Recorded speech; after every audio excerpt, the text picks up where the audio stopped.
in the book of Deuteronomy, you will find these words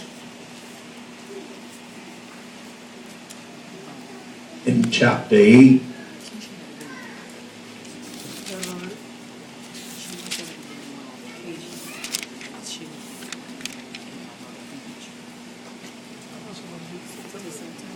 You have chapter 8, Deuteronomy.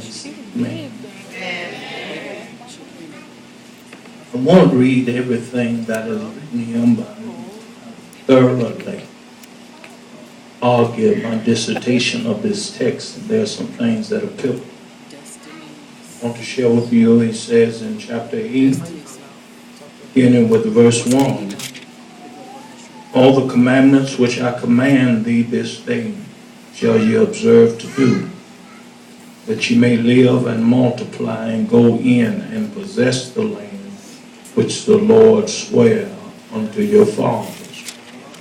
Verse 2, which is pivotal and key, and thou shalt remember all, and thou shalt remember all, and thou shalt remember all, remember all the way which the Lord thy God led thee these 40 years in the wilderness, to humble thee and to prove thee, to know what was in thine heart, whether thou wouldest keep his commandments or no.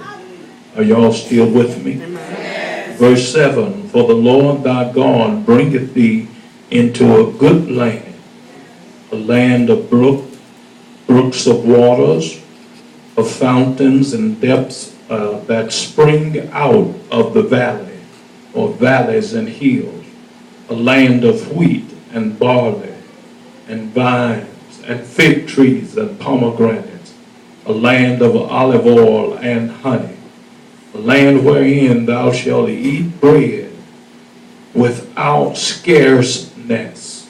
Thou shalt not lack anything in it, a land whose stones are iron, and out of whose hills thou mayest dig brass.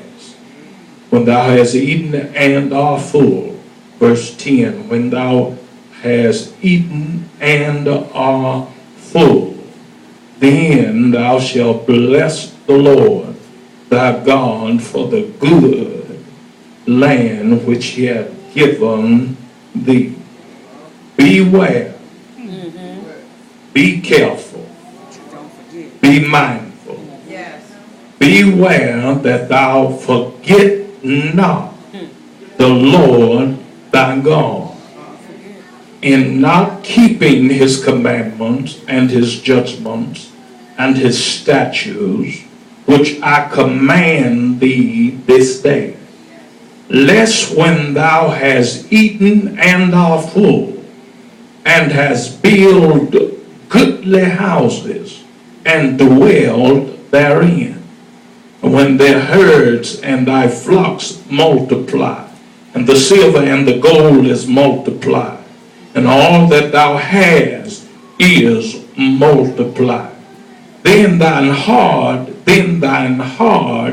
be lifted up, and thou forget the Lord thy God, which brought thee forth out of the land of Egypt, from the house of bondage, verse 15, who led thee through the great and terrible wilderness, wherein were fiery serpents and scorpions and drought, where there was no water, who brought thee forth water out of the rock of flint, who fed thee in the wilderness with manna, bless his name, which thy fathers didn't even know, that they may humble thee, and that they might prove thee, to do thee good and at thy latter end. And thou shalt say in thine heart, get to it, and thou shalt say in thine heart, my power and my might, my power and my might of mine own hand hath gotten me this wealth. Verse 18, foundation of the text. But thou shalt remember the Lord thy God, for it is he that giveth thee power to get wealth, Sure enough. that he may establish his covenant, which he sware unto thy fathers, as it is this day. And it shall be, if thou do at all forget the Lord thy God, and walk after other gods, and serve them and worship them, I testify against you this day that ye shall surely perish. As the nations which the Lord destroyed before your face, so shall ye perish, because ye would not be obedient unto the voice of the Lord your God.